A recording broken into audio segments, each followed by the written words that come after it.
Hello, this is Stan again from TKO Clamps. Now that you have a rudimentary understanding on how to measure your hose clamp, because TKO's brand new hose clamp, they come in 9 different sizes, allows you a little bit of room in case you've made a mistake on your measuring.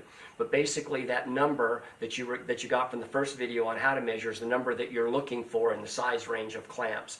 Basically it works like this. Our clamps have a swivel latch on them, so all you have to do is be close. You literally remove the other hose clamp that you have on there, come in here and wrap this clamp around it, move it shut, snap it on.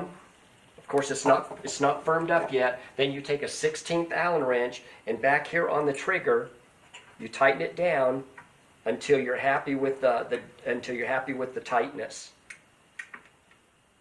We'd like to give a special shout out to a couple of individuals that have helped us with our props here today. We'd like to thank Chris Casperson of Cold Case Radiator supplying us with all of our radiators for our displays. And we'd also like to say thank you to Nate Barth, who does Nate's Creation, made this beautiful TKO sign for us out of metals. Beautiful. It's all lit up, it's got backlighting on it, just a beautiful, beautiful sign.